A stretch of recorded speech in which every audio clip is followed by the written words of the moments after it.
tenido la enorme amabilidad de acompañarnos, muy generoso con su tiempo, y ha tenido algún vínculo con el IAFE, su etapa de estudiante, la tesis de licenciatura, ¿no? No, hice la tesis de licenciatura en Bariloche, pero después de terminar Bariloche, antes de irme a Estados Unidos, estuve unos meses aquí, así que le estamos dando la bienvenida a un amigo vuelto muy famoso. Yo digo, tarde en mi carrera me ha permitido de descubrir y poder contestarle a mi papá cuando me decía: si elegí física, nunca esperes una compensación de otro tipo más allá del placer de estudiar. Además, digamos, es un enorme placer ver además como físico que alguna vez es reconocido las mentes como las de Juan Martín Maldacena.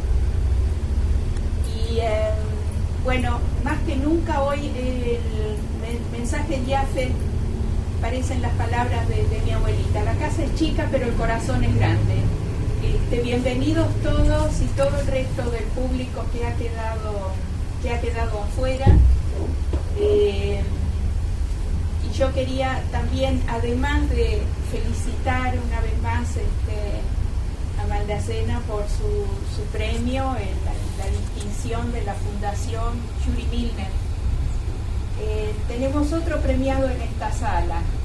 El doctor Félix Mirabel va a estar recibiendo de manos de la Presidenta de la Nación el próximo 16 de agosto el premio USAID a la trayectoria por su investigación en astronomía.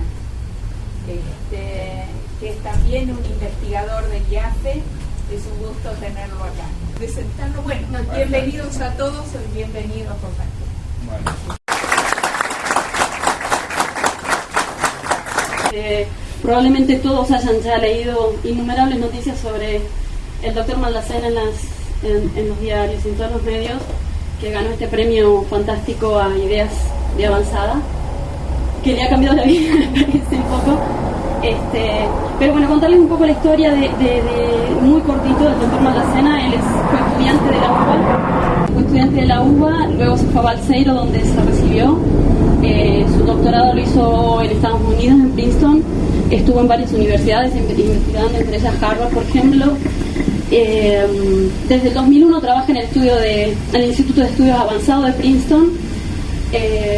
Bueno, tiene innumerables premios, tiene innumerable cantidad. A los científicos, en uno de los parámetros con los cuales se nos mide es la cantidad de veces, no solo que uno publica artículos, sino que los otros científicos lo mencionan los artículos publicados.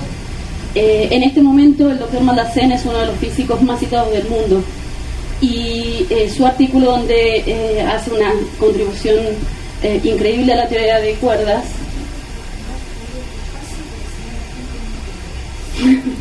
importa que entienda bueno, es el artículo de la conjetura del doctor Maldacena es uno de los artículos más citados de la historia. Para tener una idea del grado de contribución a la ciencia que él ha hecho.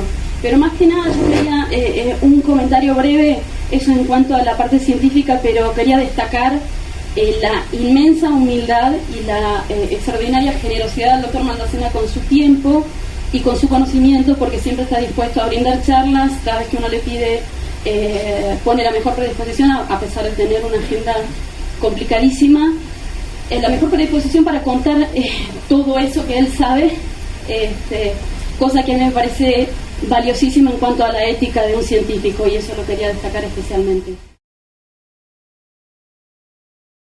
Bueno, la charla de hoy va a ser sobre la física de los años 70.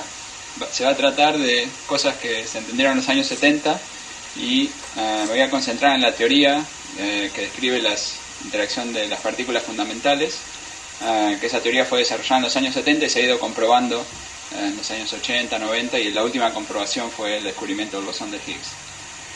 Entonces esta comprensión de la naturaleza que tenemos en este momento es un poco como el cuento de la Bella y la Bestia. Hay una parte muy simple y elegante que está basada en simetrías, y esa es la parte de las fuerzas de la naturaleza. Hay 4 fuerzas en la naturaleza: la fuerza electromagnética, la débil, la fuerte y la gravedad, y todas estas fuerzas están basadas en una cierta simetría. Y uno de los objetivos de esta charla es explicar de forma más o menos, espero que clara, cuál es esta simetría, de qué se trata esta simetría y cómo en cierto sentido determina las fuerzas. Y por otro lado también tenemos una parte un poco más complicada, que tiene que ver con la ruptura, lo que se llama la ruptura de la simetría, que tiene que ver con el bosón de Higgs. También voy a tratar de explicar qué significa eso. Y en realidad necesitamos entender ambos aspectos para reproducir la naturaleza tal como es. Vamos a ver que si no tenemos el bosón de Higgs, hay muchos aspectos de la naturaleza que no están de acuerdo con lo que vemos, y al tener a los dos realmente podemos describir la naturaleza. Entonces empecemos hablando de simetrías. Entonces, simetrías, por ejemplo, si tenemos un círculo y lo rotamos, ahí el círculo es simétrico bajo rotaciones. Acá dibujé este punto rojo simplemente para identificar un punto y notar que lo estamos rotando. Esa es una simetría muy sencilla de rotar un círculo. Uno lo puede rotar por cualquier ángulo y el círculo permanece siempre el mismo. Si uno tiene una esfera, también uno puede rotar una esfera y la esfera, si es perfectamente esférica, es simétrica bajo cualquier rotación de la esfera. Podemos hacer rotaciones de la esfera en cualquier eje y eso va a hacer una simetría del sistema. Estas simetrías de la naturaleza son un poco ocultas, no es muy claro encontrarlas y no las experimentamos en forma obvia en la vida cotidiana, y llevó mucho esfuerzo y tiempo lograr encontrarlas. Las fuerzas de la naturaleza se basan en 4 simetrías. Hay 4 tipos de fuerzas que hemos mencionado: el electromagnetismo, la débil, la fuerte y la gravedad. Y en esta charla solo vamos a hablar de estas dos fuerzas, el electromagnetismo y la fuerza débil. Hay otras cosas que también se pueden decir en cuanto a la fuerza fuerte y la gravedad, pero no las voy a decir en este momento. Así que nos vamos a concentrar en estas dos fuerzas. Y primero vamos a hablar sobre el electromagnetismo y después sobre la fuerza débil. El electromagnetismo describe la electricidad y el magnetismo, como lo dice su nombre. Es la fuerza dominante en la vida cotidiana. Es lo que determina la mayor parte de las propiedades de las sustancias que nos rodean. Determina las propiedades de los átomos, las propiedades químicas de los átomos, y la química, la biología, etc. Todo eso depende de la fuerza electromagnética. Y permaneció casi oculta hasta hace unos 300 años, porque las cargas positivas y negativas se cancelan casi completamente, y las interacciones que vemos, que son las interacciones de la química, etc., son unas interacciones residuales que son un poco más complicadas que la interacción fundamental entre las cargas. Y, por supuesto, entender esta fuerza dio lugar a grandes desarrollos tecnológicos que todavía están ocurriendo. O sea, se entendió hace 150 años y todavía hay desarrollos tecnológicos que siguen usando la existencia del electromagnetismo, que es la fuerza cotidiana que se usa en toda la tecnología que usamos, la electrónica, etc. Todos sabemos que en el electromagnetismo, si tenemos una partícula cargada en un campo eléctrico, el campo eléctrico empuja las cargas. También podemos tener un campo magnético, y el campo magnético solo actúa sobre cargas que se están moviendo y hace que, si uno tiene un campo magnético en una dirección, las cargas que se mueven alrededor de ese campo magnético. Hace doblar a las cargas y las hace mover en círculos, por ejemplo, alrededor del campo magnético. Estas son las propiedades del electromagnetismo. También estas leyes del electromagnetismo obedecen al principio de la relatividad, que dice que las leyes de la física son la misma para dos observadores en movimiento, y estas leyes relacionan los campos eléctricos y magnéticos. Entonces, si comenzamos con una situación que tiene solo campo eléctrico y nos movemos con respecto al campo eléctrico, vamos a ver un campo eléctrico y magnético. O sea que los dos están íntimamente relacionados. Los campos eléctricos y magnéticos tienen una dinámica propia y pueden oscilar, o sea, en el espacio puede haber oscilaciones del campo eléctrico y magnético, y estas oscilaciones no son más que las ondas electromagnéticas, las ondas de luz, las ondas de radio, los rayos X, los rayos gamma, etc. Todas estas son manifestación de este campo electromagnético. En la descripción usual que probablemente ustedes estén familiarizados, con la cual estén familiarizados, no se habla de ninguna asimetría del campo electromagnético, simplemente el campo electromagnético obedece ciertas ecuaciones y ya está. Pero es útil pensar al campo electromagnético como asociado a una cierta simetría. Para el caso del campo electromagnético no es súper útil, es útil pero no súper útil, pero para el caso de la fuerza débil es muy importante. Por lo tanto, primero vamos a hablar sobre las simetrías del campo electromagnético. Entonces esta es una simetría que se llama simetría de gauge o de medida, que es un tipo un poco peculiar de simetría, que para describirla vamos a hacer una analogía monetaria. Vamos a hacer una analogía que captura mucho los aspectos de esta simetría de gauge. Entonces vamos a imaginarnos que tenemos un conjunto de países. Imagínense que hay distintos países distribuidos en la Tierra, por ejemplo.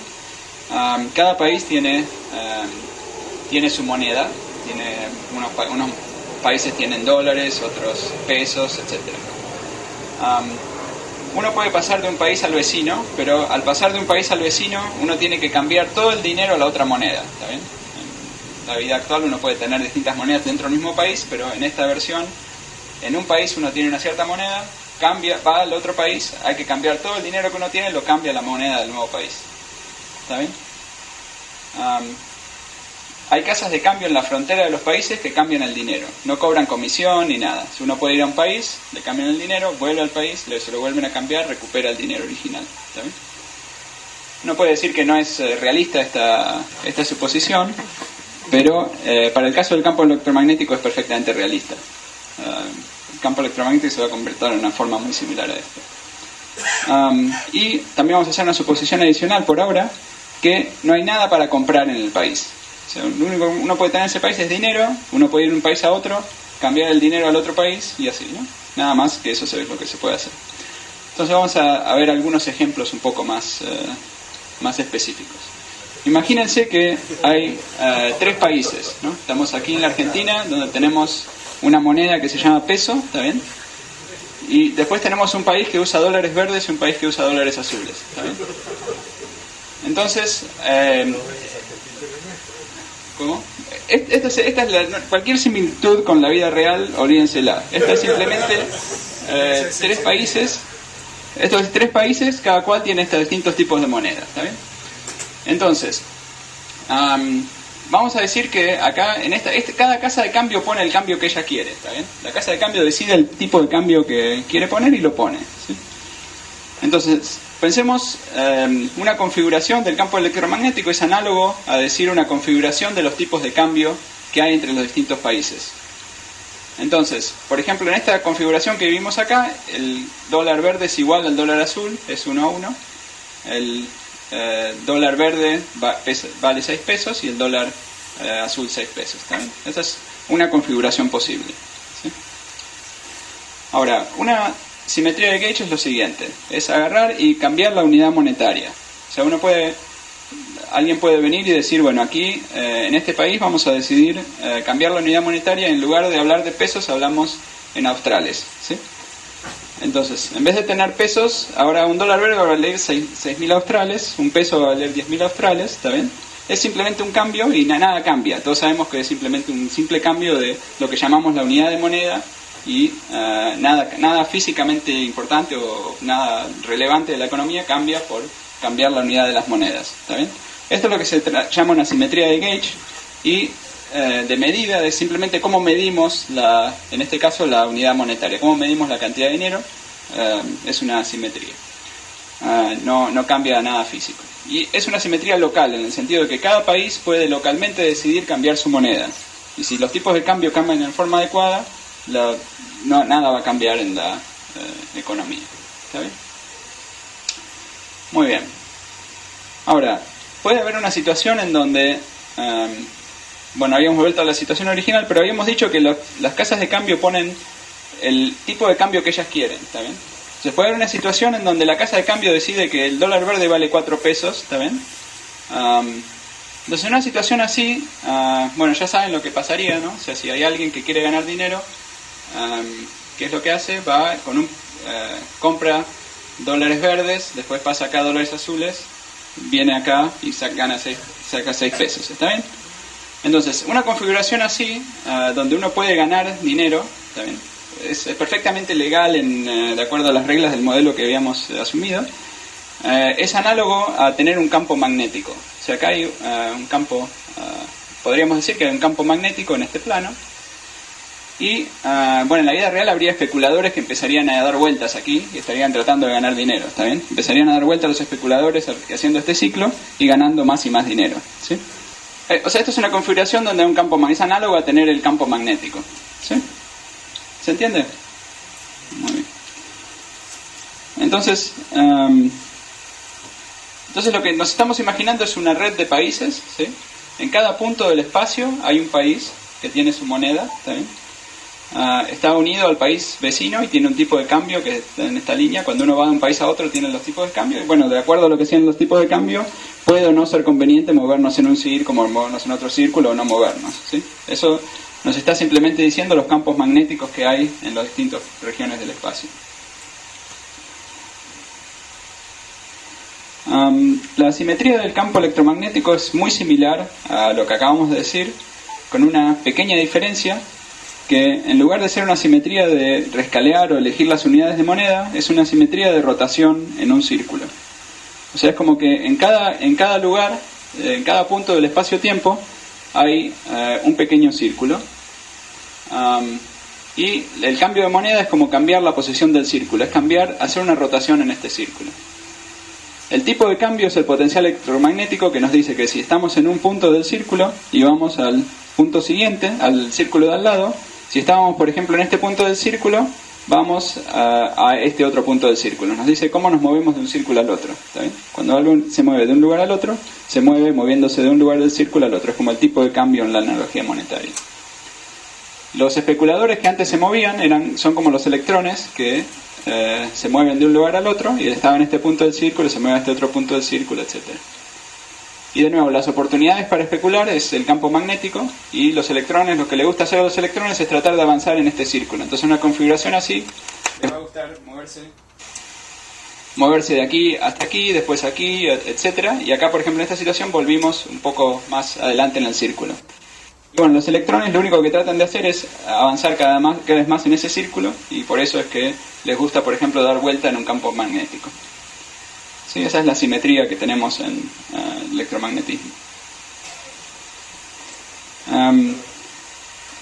Lo que acabamos de describir es el electromagnetismo clásico, o sea, tenemos una configuración del potencial electromagnético y es esa configuración que habíamos hablado en el momento anterior. También, bueno, una cosa que no dije, pero para obtener electromagnetismo exactamente hay que poner algunas leyes que tienen que obedecer estos tipos de cambio, que van a ser las leyes de Maxwell, que nos van a decir cómo tienen que cambiar en el tiempo, etc. Pero en la teoría de la física de partículas, a pequeñas distancias, las leyes de la física son probabilísticas, obedecen las leyes de la mecánica cuántica. En esta analogía es como decir que los tipos de cambio entre los distintos países se mueven al azar, van cambiando al azar, con una probabilidad que depende de este campo magnético. O sea, es menos probable tener una situación con alto campo magnético, con alta posibilidad de especular, eso es menos probable que tener una configuración sin posibilidad de especular. ¿Sí? Entonces, tener una configuración de los tipos de cambio donde haya muchas posibilidades de especular es poco probable. Es posible, pero poco probable. En la mecánica cuántica también, bueno, una consecuencia, no es obvio de estas cosas, pero termina siendo una consecuencia, que es que las energías de muchos sistemas suelen estar cuantizadas, suelen tener valores discretos.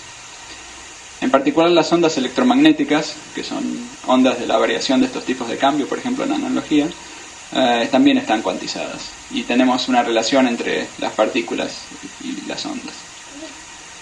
Entonces, la unidad más pequeña de onda electromagnética se llama el fotón, y la energía de ese fotón depende de la longitud de onda asociada, la onda asociada a esta partícula. Cuanto más larga es la longitud de onda, menos energía tiene la unidad mínima. Cuanto más grande es la frecuencia de la luz, o cuanto más pequeña es la longitud de onda, más energía tiene. Muy bien. Hay otra propiedad adicional, otra simetría que tiene la naturaleza, que es la simetría entre rotaciones. También en el espacio uno se puede rotar y esa es una simetría adicional. Las partículas elementales también pueden tener una pequeña cantidad de rotación, pero es solo una cantidad mínima de rotación, una mínima unidad, ¿sí? Y así como habíamos dicho que en mecánica cuántica las energías de ciertos sistemas pueden estar cuantizadas, la cantidad de rotación de las partículas elementales también viene en cantidades discretas. Entonces un fotón puede como estar rotando, y si un fotón se está moviendo, o sea el fotón se mueve a la velocidad de la luz en una dirección, puede estar rotando en una dirección o en la dirección contraria. Esas son dos posibilidades. ¿Está bien? Esto tiene que ver con el hecho de que la luz esté polarizada, de que haya vidrios polarizados, etc. Tiene que ver justamente con jugar con esta rotación que tiene el fotón. Y dos fotones con la misma energía y el mismo spin, esta rotación se llama spin, son perfectamente idénticos. Otra simetría en la naturaleza, que estas partículas son idénticas. Hasta ahora describimos solo el campo electromagnético y también habría que describir los electrones. Los electrones también tienen esta rotación, tienen la posibilidad de rotar, y si tenemos un electrón en reposo, también va a tener una rotación asociada, así como vemos aquí. Pero en el caso de un electrón en reposo, la rotación puede estar en cualquier dirección del espacio, y esa rotación, el eje de rotación, digamos, el spin del electrón puede estar apuntando en cualquier dirección, ¿sí? Y todas son equivalentes. O sea, el electrón con el spin apuntando en una dirección o en la otra están relacionadas por una rotación y son idénticos. Muy bien. Que el spin... No, sí, lo puedo responder. ¿No preferís que hagamos las preguntas? No, pero está bien, eso ¿sí? es una pregunta razonable. Okay. El fotón tiene una cierta unidad que llamamos 1, ¿está bien? De rotación. Y el electrón tiene una unidad que es la mitad de ese 1, ¿está bien? Eso tiene que ver con el hecho de que si hacemos una rotación por un ángulo de 2π, o sea, un ángulo completo de un electrón, la función de onda que describe las probabilidades de los electrones adquiere un signo menos, ¿está bien? En el caso del fotón queda idéntico. O sea que el electrón no es completamente invariante bajo la rotación, sino que adquiere un signo menos. Por eso es que es un poquito menos, pero aparentemente es algo que cambia un poco el sistema, pero lo cambia solo por un signo menos, que termina siendo una simetría de la teoría total. Muy bien. En realidad, si queremos medir el spin con unidades de momento angular, es un medio por h barra. H barra la constante de Planck. La constante de Planck tiene unidades de momento angular. O sea, esa es una manera por ahí más correcta de decirlo. Muy bien. Aquí tenemos el electrón y el electromagnetismo usual. Uno tiene un círculo en cada punto del espacio. El electrón, que está asociada con esta simetría de Gauge, en realidad lo único que tiene no es un círculo físicamente, sino que uno tiene las simetrías de un círculo. Y el electrón tiene una cierta carga, el electrón tiene una cierta masa, y los núcleos más los electrones y sus interacciones electromagnéticas junto con la mecánica cuántica explican la gran mayoría de los fenómenos que observamos diariamente. En particular, por ejemplo, el tamaño de un átomo está dado por la masa del electrón, es inversamente proporcional a la masa del electrón. O sea, cuando tenemos un átomo, tenemos el núcleo de los electrones alrededor. El tamaño típico depende de la masa del electrón. Si disminuimos la masa del electrón, el átomo se hace más grande. ¿Sí? O sea que el tamaño de los átomos está dado por la masa del electrón. Muy bien, esto es la interacción electromagnética. Entonces ahora vamos a hablar un poco sobre la interacción débil. La interacción débil probablemente, no es tan conocida como la interacción electromagnética, pero es importante para ciertos decaimientos radioactivos, es importante para cómo funciona el Sol, etc. Las reacciones nucleares en el Sol, etc. tienen que ver con también, estas fuerzas débiles son importantes. Por ejemplo, si uno tiene un neutrón en el espacio es inestable y puede decaer a un protón y un electrón y un antineutrino. Entonces esta es una manifestación de la fuerza débil, y está mediada por unos bosones que se llaman, en este caso se llama el bosón W, que intercambian esta interacción. Es como la interacción electromagnética se debe al intercambio de fotones, en este caso se debe al intercambio de estos bosones W. Muy bien, entonces esta es una descripción en términos de partículas de la fuerza débil, pero también hay una descripción en términos de las simetrías. Entonces, el caso de la fuerza débil, las simetrías son las mismas simetrías que uno tiene para la rotación de una esfera. ¿También? Es como si en cada punto del espacio hubiera una pequeña esfera. No es una esfera que está en el espacio real ni está rotada en el espacio real, sino una esfera auxiliar, digamos. Y en cada punto del espacio tenemos una de estas pequeñas esferitas para ir de un punto del espacio al otro, así como antes teníamos tipos de cambio que nos decían en el círculo donde estábamos. Para ir de una esfera a la otra podemos hacer 3 rotaciones posibles, ¿está bien? O 3 rotaciones en 3 ejes independientes. Entonces, para ir de una a la otra necesitamos esencialmente 3 variables para especificar cómo hicimos las rotaciones, y eso lleva al hecho de que va a haber 3 partículas de spin 1 y de masa 0 que van a ser los 3, llamémoslo, fotones débiles. Tendrían masa 0 si la simetría no estuviera rota, si nos olvidamos del bosón de Higgs por el momento. El electrón puede rotar en esta esfera, o sea, es una partícula que está rotando en esta esfera. Además de tener esta rotación en el espacio usual, también está rotando en esta esfera. Tenemos una simetría de gauge o simetría de medida, así como teníamos antes en el caso del cambio de las monedas o en el caso de la simetría del electromagnetismo, que nos dice que podemos rotar cada una de estas esferas independientemente, siempre y cuando cambiemos los tipos de cambio o estos potenciales débiles entre uno y otro. Muy bien. Y la existencia de estas simetrías determina esencialmente todas las interacciones que podemos escribir, o sea, todas las interacciones posibles que podemos tener en la mecánica cuántica. En vez de hablar de interacciones, podríamos hablar de las leyes que determinan la probabilidad de distintas configuraciones. Esas probabilidades están esencialmente fijadas por esta simetría de gauge. Pero hay una cosa un poco extraña que ocurre, que es que para la fuerza débil hay 2 tipos de electrones. Están los electrones zurdos y los electrones diestros, que lo vamos a llamar. Entonces, imagínense el electrón por el momento como una partícula sin masa.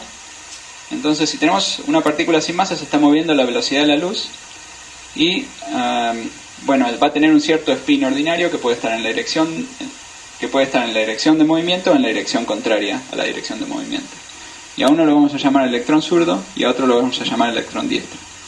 Si las partículas no tienen masa y se están moviendo a la velocidad de la luz, haciendo rotaciones no podemos ir de este a este, ¿está bien?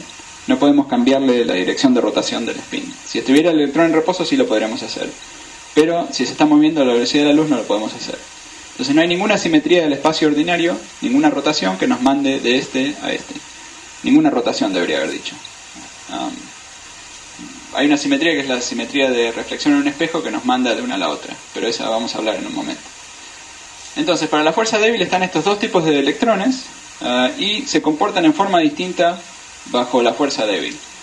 Este electrón está rotando también en la esfera débil, y este no se está moviendo en la esfera débil. No tiene ningún tipo de carga bajo las interacciones débiles, mientras que este sí tiene una carga bajo la interacción débil. Está rotando en una dirección en la esfera, y después hay otra partícula que está rotando en la dirección contraria en la esfera, que es el neutrino.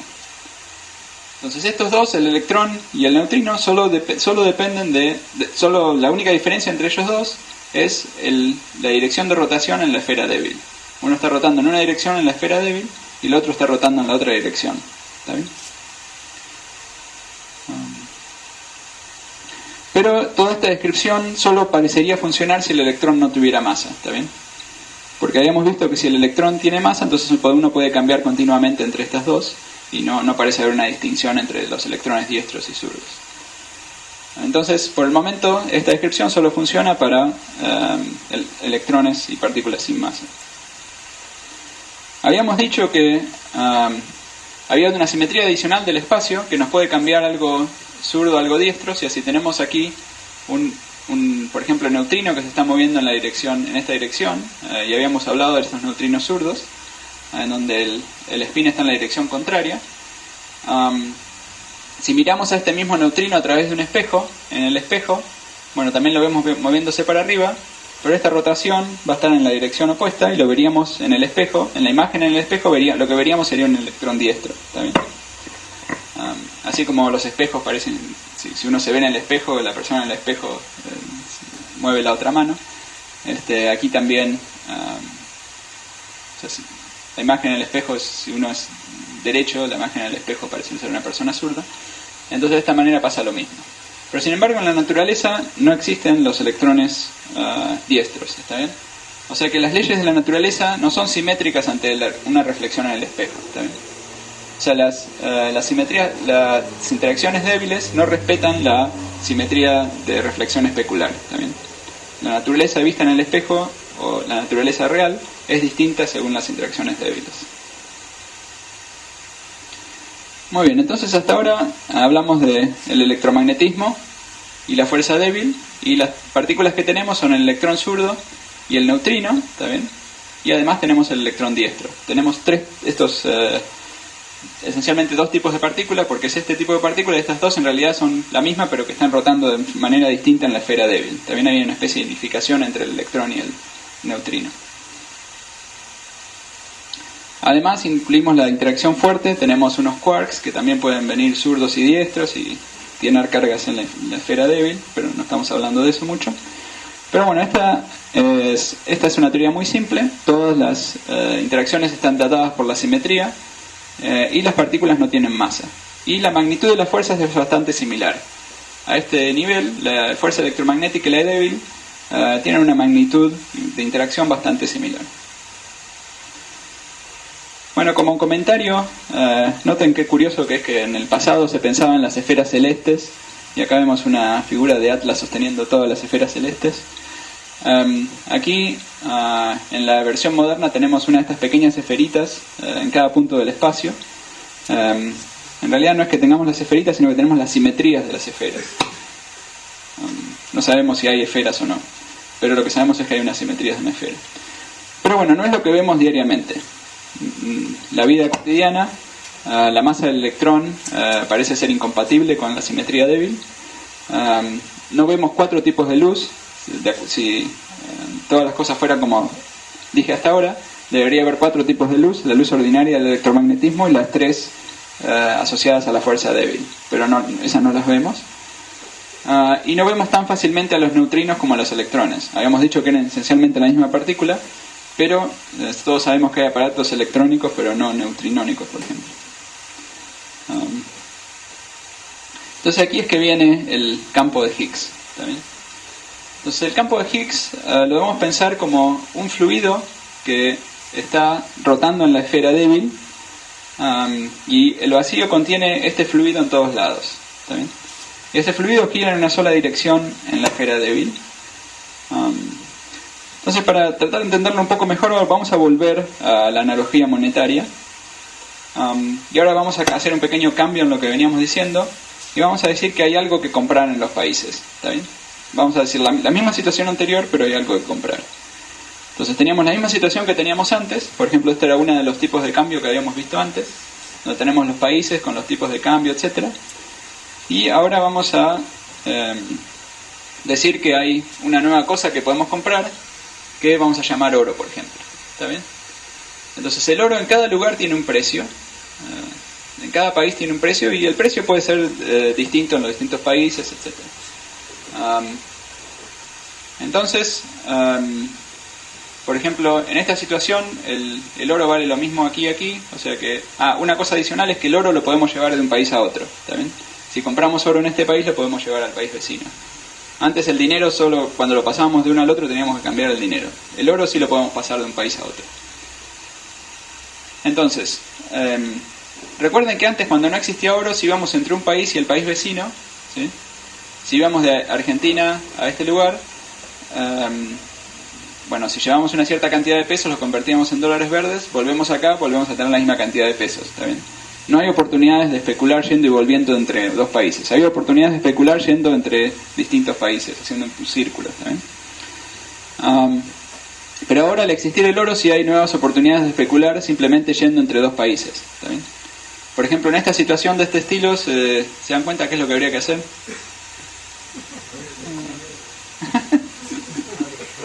A ver, vamos a ver si nos sale bien. A ver, empezamos acá.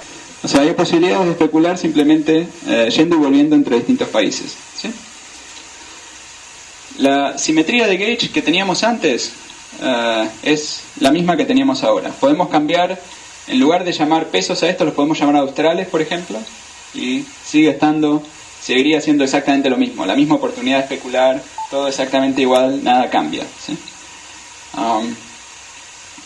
Y de hecho podemos usar esa simetría para definir unidades monetarias en cada país, de manera tal de que el oro, digamos, cueste 1 en todos los países, ¿está bien? 1 de la unidad monetaria de cada país. O sea, cambiamos acá el peso al nuevo peso, que un nuevo peso vale 2 pesos anteriores, ¿está bien? Y ahora el oro vale 1 peso, se cambiaron los tipos de cambio en forma adecuada y tenemos esta nueva situación.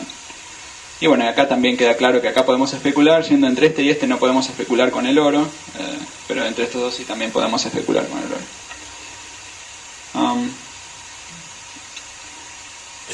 Cuando no había oro, los tipos de cambio entre solo dos países eran arbitrarios y no había ninguna oportunidad de especular entre los dos países. Al haber oro sí hay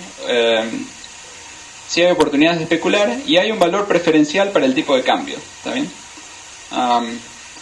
Que es el tipo de cambio que impide especular con el oro entre dos países, ¿sí? Ese es un tipo especial de cambio que, si volvemos al caso anterior y cuando habíamos elegido las unidades monetarias de manera tal de que el oro valga 1 en todas las unidades, ese tipo de cambio preferencial es simplemente poner todos los cambios igual a 1, ¿está bien? Ese es un tipo de cambio especial que hace que se eliminen todas las oportunidades de especular con el oro. Entonces el campo de Higgs es simplemente el precio del oro en cada país. En cada punto del espacio-tiempo hay una variable, que es este campo de Higgs, que nos dice cuánto vale el oro en cada país. Podemos hacer una simetría de gauge o estas simetrías de medida que ponemos las monedas todas iguales de manera tal de que el precio del oro sea constante, el mismo en todos los países. Y ahí, una vez que uno hace eso, hay un valor preferencial para los tipos de cambio. Ya si tratamos de cambiar los tipos de cambio sin... va a empezar a haber oportunidades de especular. Y esto tiene que ver con las masas de los bosones débiles, ¿está bien? O sea, el campo de Higgs la simetría de gauge en realidad está mal decir que está rota, la simetría de gauge nunca está rota. Pero lo que ocurre es que en esta configuración tenemos una masa para los fotones Z y W. Tenemos un tipo de cambio preferencial y las probabilidades, cuando uno define las probabilidades de distintos tipos de cambio, vamos a tener una preferencia por tener tipos de cambio en donde no haya posibilidades de especular con el oro. O sea, el hecho de que los bosones Z y W tengan una gran masa implican que las fuerzas débiles van a terminar siendo mucho más débiles que las fuerzas electromagnéticas. A pesar de haber empezado con interacciones similares, al tener una masa muy grande, el bosón Z no se puede propagar muy lejos, y dicho de otra manera, para poder excitar el fotón Z, o la partícula Z, hay que pasar muy cerca. Entonces eso hace que el rango de interacción sea muy pequeño y hace que las interacciones débiles sean sumamente débiles. Y por eso es que en la vida ordinaria no parecen jugar un rol muy importante. Hay una cosa adicional que... lo primero que hace el bosón de Higgs, o el campo de Higgs, es darle una masa a estos fotones débiles y ya nos asegura que la interacción dominante es el electromagnetismo y tenemos esas interacciones débiles son muy pequeñas.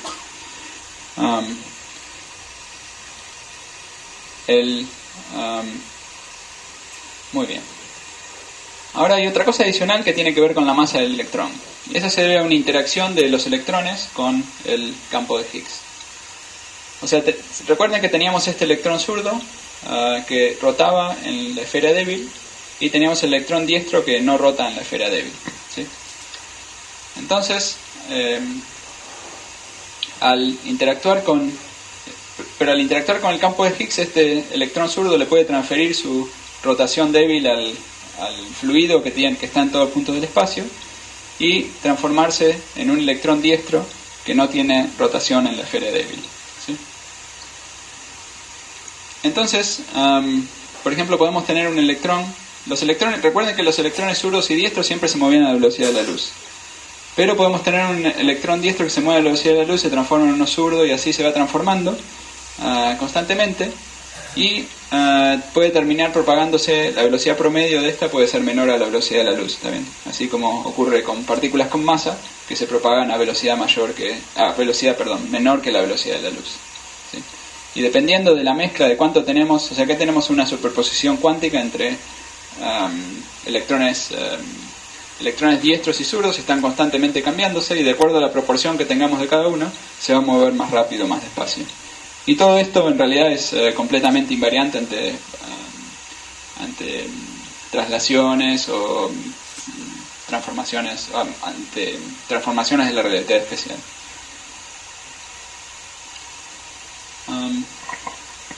Bueno, el mecanismo entonces de la analogía anterior le da masas a los bosones débiles. Esta es una pequeña aclaración para explicar una cosa que vamos a hablar después. El mecanismo anterior le da una masa a los bosones débiles, pero no implica la existencia de una nueva partícula. En realidad el bosón de Higgs como una nueva partícula, como la partícula que se detectó en el LHC, surge de tener dos objetos para comprar. En el caso que teníamos solo oro para comprar, no existiría una nueva partícula, pero si tuviéramos oro y plata, dos cantidades que podemos comprar, entonces la variación entre el precio del oro y la plata, esa sería en el bosón de Higgs. Y por razones que ahora no puedo explicar, o al menos no las puedo explicar, no encontré una manera fácil de explicarlas, en el mecanismo que este señor Higgs desarrolló, hacen falta dos de estas variables. Entonces, no solo se le da la masa a todas las partículas, sino que además existe una nueva partícula, ¿sí? Una nueva partícula física.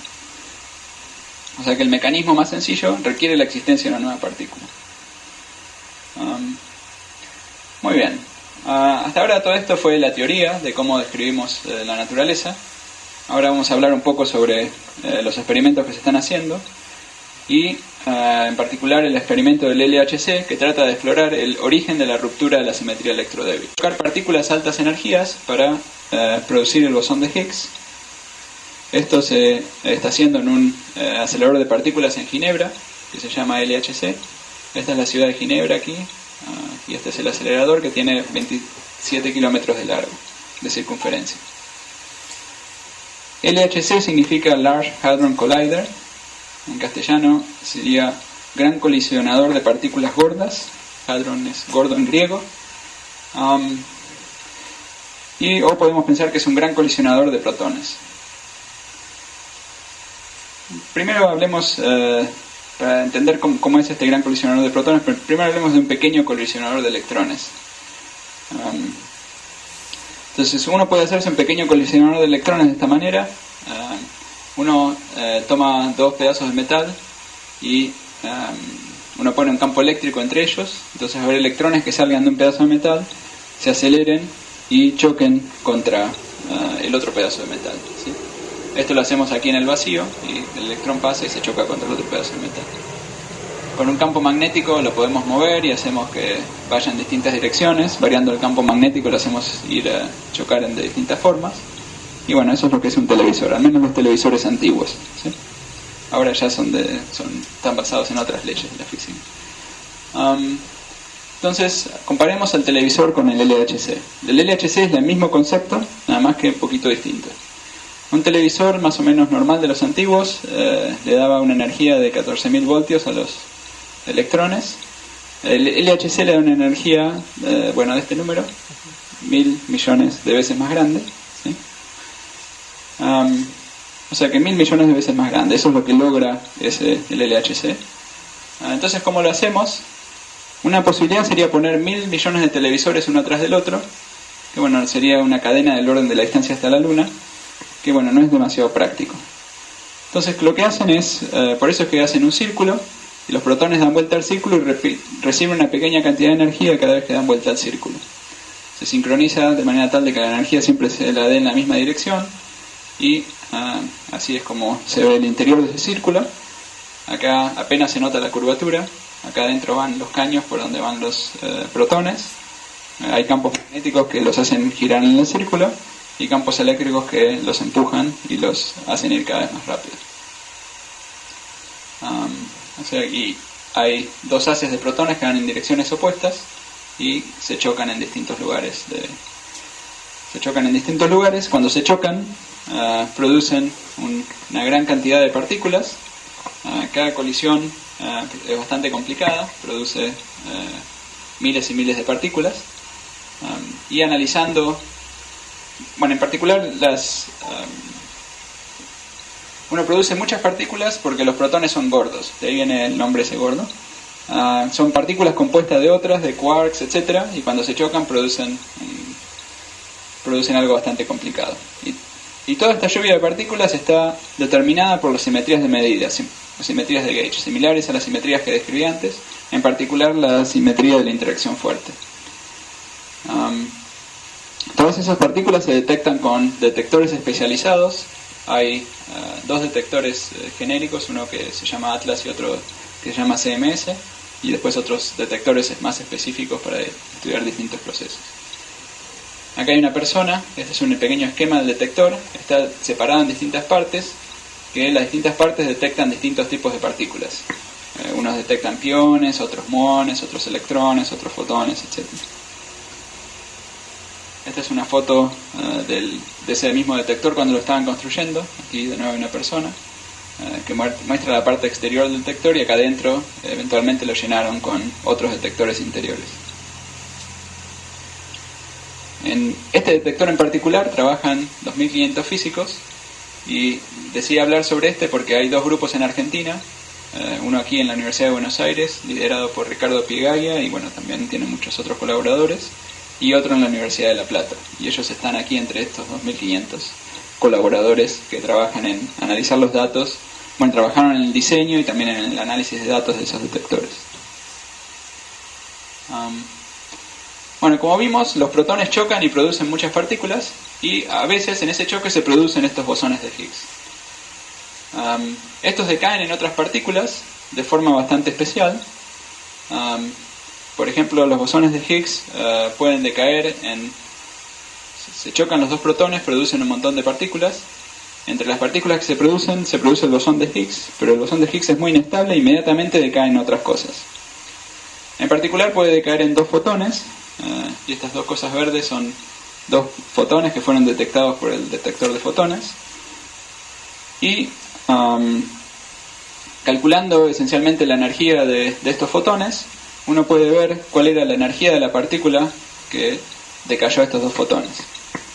Un pequeño problema es que hay otras maneras de obtener dos fotones. Puede ser que al chocarse los protones están cargados, y al chocarse pueden también emitir fotones. Pueden emitir un fotón, dos fotones, tres fotones. O sea, siempre va a haber posibilidades de emitir dos fotones.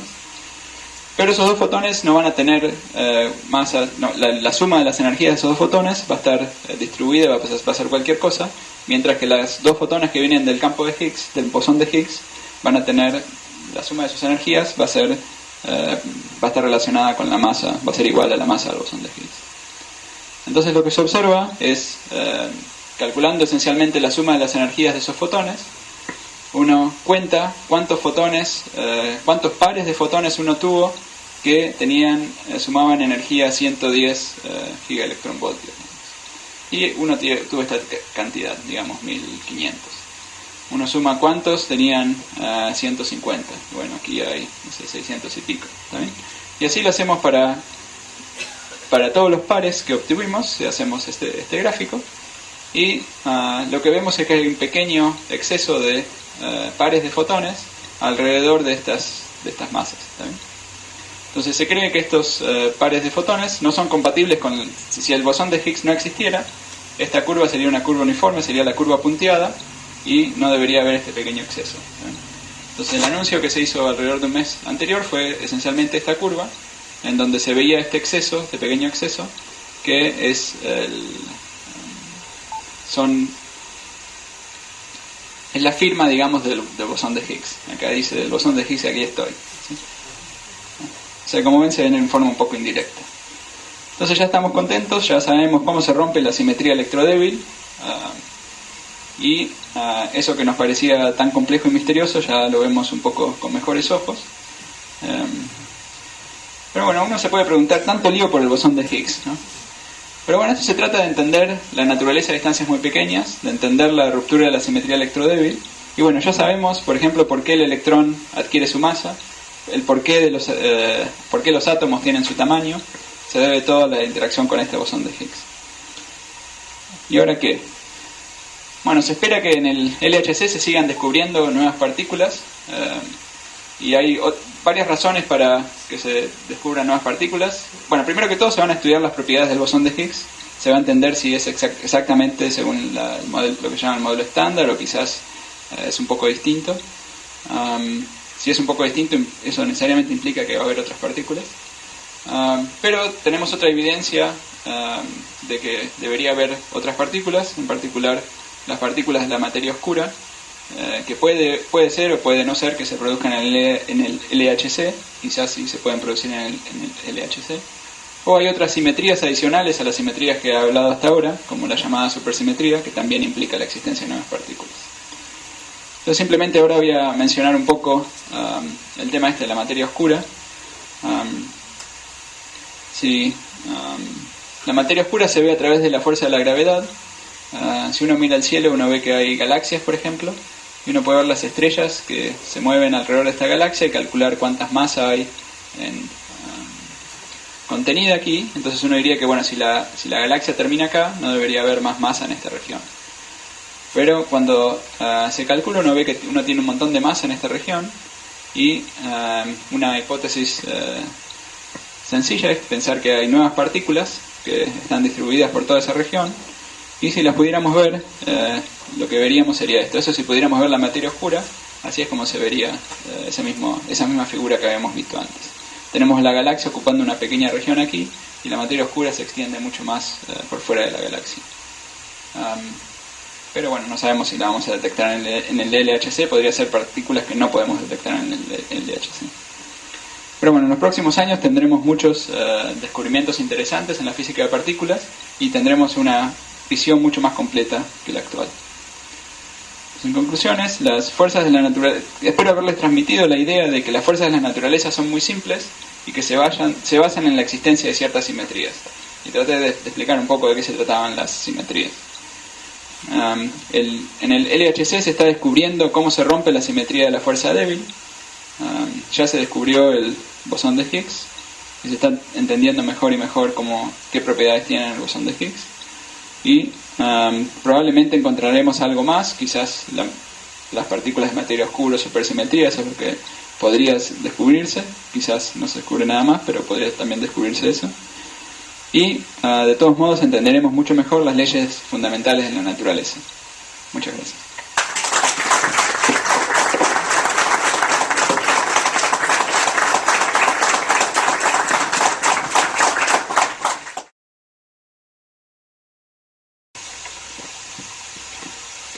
Sí, yo estuve justamente hace 2 semanas en un congreso en Alemania, donde se presentaron los resultados de un satélite de altas energías que se llama Fermi, que fue lanzado por la NASA.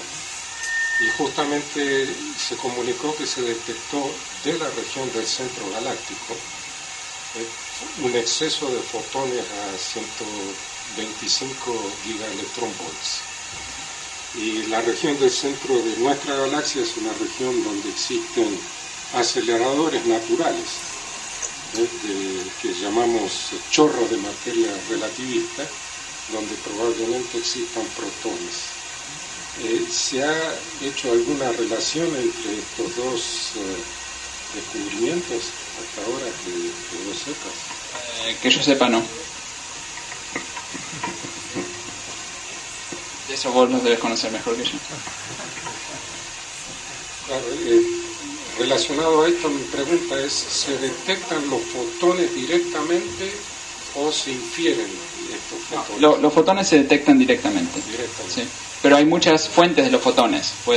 Los fotones se pueden producir por muchas causas. Por eso es que los del bosón de Higgs son un pequeño exceso comparado con un background bastante importante. Lo mismo en el centro de la galaxia, o sea, se detecta un exceso. Y yo hice esta pregunta también en este congreso y la respuesta fue la misma que vos me dijiste.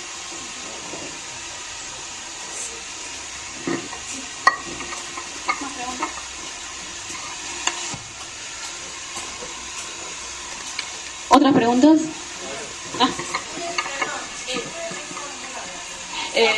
Sí, porque se está escuchando mal, si vos la podés reformular a Juan Martín. Bueno, durante la construcción del colisionador, de que había un riesgo de algo así como una probabilidad de un agujero negro en miniatura. Sí, bueno, la pregunta es que cuando se estaba construyendo el acelerador se habló de la posibilidad de producir agujeros negros que se iban a acumular en el centro de la Tierra y iban a absorber toda la Tierra. Bueno, primero que todo, distintos partes de la pregunta. La pregunta es que si se podían producir agujeros negros pequeños. En principio, eso es una posibilidad que podría haber sido, todavía no se detectó ninguno, que se haya producido ningún agujero negro pequeño.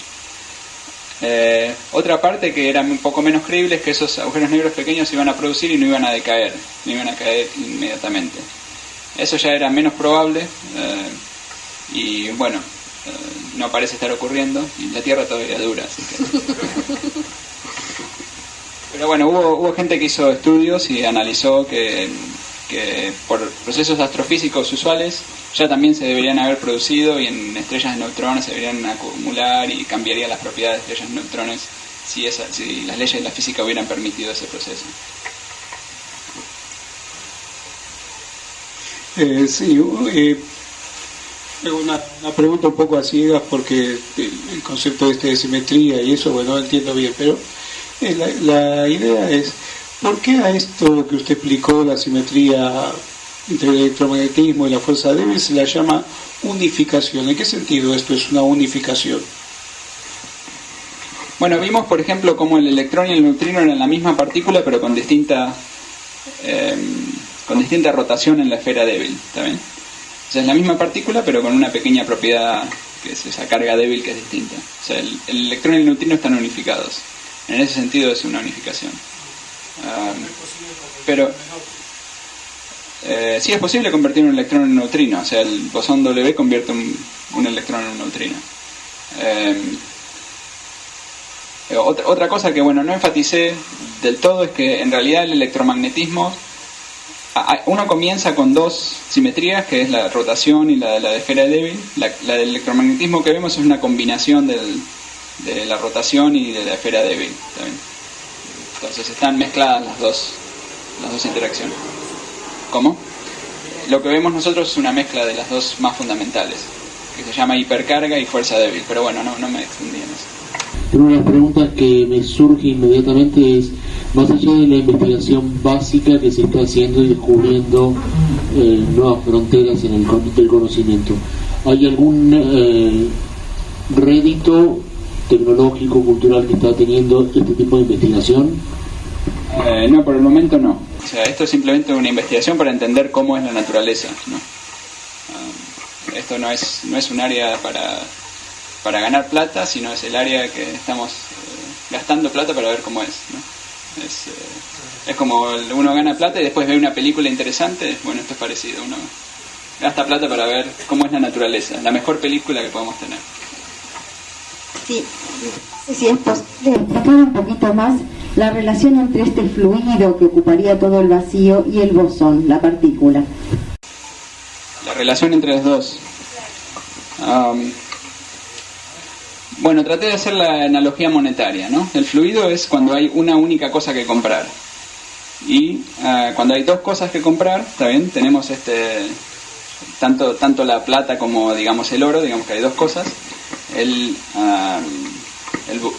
fluido es una combinación de la plata y el oro, y la partícula es el cociente entre el precio de la plata y el precio del oro, ¿está bien?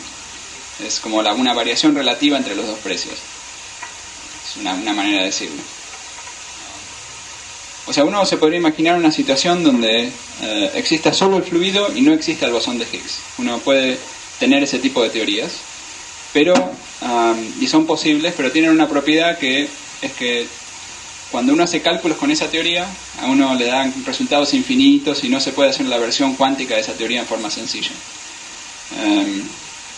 Entonces, lo que hizo Higgs es hacer una teoría donde existe además una partícula adicional, y en ese caso sí se puede hacer la versión cuántica y no los resultados de las cuentas dan bien, etcétera. Pero eso depende de cosas más técnicas,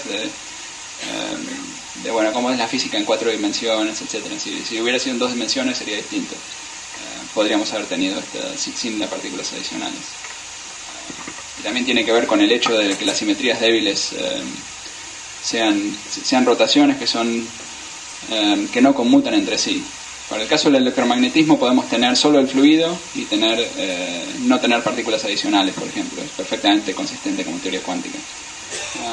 Pero, bueno, en resumidas cuentas, la existencia de una nueva partícula depende de detalles más técnicos que no los puedo explicar en forma sencilla. Hola, buenas tardes. La pregunta es, ¿por qué algunos físicos dicen que es una buena noticia que se haya encontrado este bosón, pero también dicen que es una mala noticia para la física, como Hawking, por ejemplo? Gracias. Bueno, para mí es siempre una buena noticia porque sabemos cómo es la naturaleza, ¿no? Siempre es bueno saber cómo es la realidad. Los físicos que, por supuesto, desarrollaron esta teoría pensaron que es una buenísima noticia. Los físicos que habían desarrollado teorías alternativas pensaron que no era tan interesante. O sea, para la ciencia es una buena noticia. ¿Y el campo de Higgs de dónde salió? Uno. Y la segunda, hablado de supersimetría. ¿Eso significa que en algún momento había una única superfuerza? Sí. La primera pregunta es el campo de Higgs de dónde salió. Este campo de Higgs se postula, es una suposición. Simplemente uno lo supone. Puede haber otras teorías más microscópicas que expliquen la existencia de las distintas fuerzas y el campo de Higgs. Pero la física de los años 70 no se trata de eso. Se trata simplemente de postular esas nuevas teorías. La gente ha desarrollado nuevas teorías que tratan de unificar también todas las fuerzas, en lo que se llama teorías gran unificadas, que bueno, esos en los años 80 se fueron desarrollando. Y ahí se pensaría que a distancias muy pequeñas habría una única simetría de medida, un grupo más grande que se rompería en estos más pequeños por otros bosones de Higgs. Pero bueno, también en esas teorías hay que postular los bosones de Higgs. Después hay teorías más un poco posteriores que como la teoría de las cuerdas, etcétera, que bueno, se basan también, uno siempre tiene que asumir algo, o sea, uno no puede llegar a nada sin asumir nada, pero bueno, uno asume unas ciertas leyes y puede, por ejemplo, obtener las simetrías de Gauge y el bosón de Higgs también de esas posibilidades. La otra parte de la pregunta era sobre la supersimetría. La verdad que simplemente lo mencioné, pero no expliqué qué era. Habíamos visto que había partículas que tenían espines enteros como uno y algunas con partículas semienteros como un medio. La supersimetría es una simetría que relaciona estos dos tipos de partículas. Las partículas que tienen spin entero con las que tienen spin semientero. Y bueno, tienen algunas ventajas, como que explica un poco la masa del bosón de Higgs. O sea, el bosón de Higgs explica la masa de todo el resto de las partículas, pero su masa propia es una cosa que uno tiene que poner como parámetro inicial. Y el valor ese de la masa del bosón de Higgs es un valor que es mucho más pequeño que las masas naturales de la teoría, que es, por ejemplo, la masa que aparece en la constante de Newton, etc. Entonces, para explicar por qué es relativamente pequeña, uno puede apelar a esta supersimetría. Es un candidato para explicar por qué es pequeña. Pero bueno, es una simetría nueva y puede ser que se descubra como puede ser que no se descubra. Pero bueno, hay un problema teórico de explicar por qué la masa del bosón de Higgs es tan pequeña. ¿La masa del bosón de Higgs sería igual en todo el universo? Sí, en el universo visible es igual, al menos por hasta lo que se sabe, pero podría haber otras regiones del universo muy alejadas de las que podemos ver ahora, en donde podría ser la masa del bosón de Higgs podría ser distinto, las constantes de atracción eléctrica también podrían ser distintos. estas simetrías de gauge también podrían ser distintos grupos, distintas...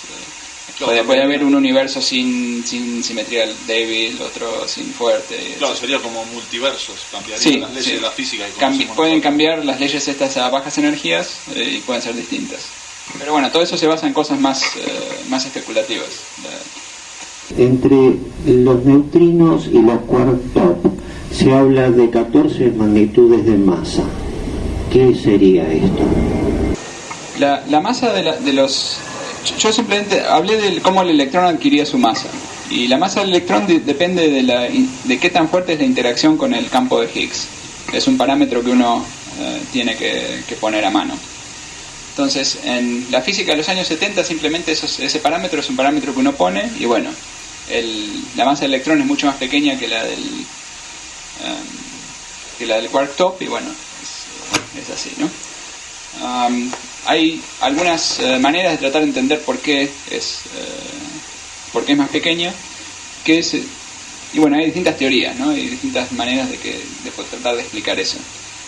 En general, el tipo de explicación involucra la existencia de simetrías aproximadas, simetrías que están rotas por un pequeño parámetro, y el quark top y el electrón, por ejemplo, tienen distintas cargas bajo esa simetría, y eso hace de que haya distintas potencias de este pequeño parámetro que aparecen enfrente de cada uno de estos acoplamientos. Esa es una manera de explicarlo. En cuanto a la masa de los neutrinos, en realidad el proceso que da el origen a la masa de los neutrinos es un poquito distinto al que expliqué aquí, que se debe simplemente a una interacción con el bosón de Higgs, sino que hay dos interacciones con el bosón de Higgs. Y ahí también hay maneras cualitativas de entender por qué es tanto más pequeña, que se basan en la existencia de un nuevo neutrino que tiene masas muy grandes, cercanas, bueno, del orden de 10 a la 14 gigaelectronvoltios. Pero bueno, todo eso se basa en teorías, todavía no sabemos cuál es la correcta. Mi pregunta es más general. En tu opinión, ¿estamos viviendo una era de cambio, una era especial en la física? Bueno, esta es la era más interesante desde el punto de vista de resultados experimentales. Porque está este nuevo acelerador que aumentó el nivel de energía de las colisiones por un factor 10 o 14 eventualmente, comparado con los aceleradores que se tenían antes. Entonces eso te permite realmente explorar toda una región nueva que antes no se conocía y va a responder un montón de preguntas. Sí, es una era especial. Dentro de mi carrera es una de las eras más especiales en cuanto a la física experimental. Mi pregunta conceptual es estrictamente sobre... Para explicar el movimiento intermediario, habría que, si hacemos una regresión al primer principio, postular una primera interacción que no esté mediada, básicamente. Un primer movimiento que sea movimiento de sí mismo. Bueno, la pregunta es que las interacciones se describen en términos de... Bueno, en estas descripciones que normalmente se hacen del modelo estándar, las fuerzas se describen a través de ciertos mediadores de la fuerza. Entonces la pregunta es si uno no tendría si uno no habría fuerzas que expliquen la fuerza y bla bla bla, así hasta el infinito. La respuesta es no. Fíjate que o sea, por ejemplo, la fuerza electromagnética es el intercambio de un fotón y ahí ya se acaba. Eso es, ya se describe la fuerza electromagnética y no hay nada más que describir. Es el intercambio de ese fotón describe la fuerza electromagnética. ¿Está bien? Hay partículas como las de interacciones débiles que también interactúan entre sí las partículas. O sea, los intermediarios interactúan entre sí, pero solo debido a que tienen las mismas cargas débiles. Pero bueno, todo este tema de las partículas, etcétera, es una manera de pensarlo, pero la versión por ahí más correcta de pensarlo es pensar que uno tiene... es más parecido a este tema de que dije, la analogía monetaria, que es que en cada punto del espacio-tiempo, uno tiene puntos en el espacio-tiempo y uno tiene estas puentes de un punto al siguiente que nos da estos tipos de cambio, nos da el potencial electromagnético, los potenciales débiles. Y uno tiene una probabilidad definida para distintas configuraciones de este potencial. Y esa es la teoría cuántica, es entender cómo se evolucionan esas probabilidades. Esa es la versión correcta, ¿no? Y la descripción se basa en las simetrías. Uno postula la simetría y después escribe la ley de probabilidad más sencilla compatible con esa simetría. En caso de que existiese, su funcionalidad vendría del bosón de Higgs, ya que él genera la masa en el campo de Higgs. No, el gravitón no tiene mucho que ver con el campo de Higgs. O sea, el gravitón sí es una partícula adicional e interactúa con cualquier forma de energía. Por ejemplo, los gravitones o la gravedad también interactúa sobre partículas sin masa, como los fotones. Por ejemplo, el famoso experimento donde la luz de una estrella se desviaba al pasar cerca del Sol, que fue una de las primeras confirmaciones de la teoría de Einstein. Ahí estamos viendo cómo la gravedad deflecta la luz, ¿no? Y se debe simplemente a que la luz tiene energía. O sea, la gravedad interactúa con cualquier forma de energía, sea partículas con o sin masa. Y bueno, es compatible con bosón de Higgs, sin bosón de Higgs. No hay ninguna razón por la cual la gravedad necesite el bosón de Higgs. Necesitamos el bosón de Higgs para reproducir la naturaleza, para ver lo que vemos, ¿no? Que tenemos por un lado que el electrón es muy similar al neutrino a altas energías, pero a bajas energías no lo es. Y eso es lo que el bosón de Higgs logra. ¿Hasta qué punto están formalizadas estas teorías? O por lo menos, ¿cuál es la teoría que más lejos ha llegado en su formalización, a partir de la cual tenemos teorías alternativas que compiten entre sí? Las teorías del modelo estándar están perfectamente bien definidas. Se puede cuestionar su definición a distancias sumamente pequeñas, pero a las distancias que se trabajan normalmente están perfectamente bien definidas. Se puede calcular todas esas... no sé si se acuerdan en uno de los... por ejemplo... Bueno, habíamos visto esa curva de lo que uno espera para el bosón de Higgs. Eso se calcula cuánto es esa curva. Se calcula precisamente... Hay gente aquí en la facultad... Daniel de Florian, que se especializa en hacer cálculos en estas teorías. O sea, eso es algo completamente bien definido. No es fácil hacer los cálculos, ¿no? O sea, que esté bien definido no significa que va a ser fácil hacer los cálculos y que uno pueda hacer las predicciones, pero está absolutamente bien definido. Le agradecemos inmensamente al doctor Moller.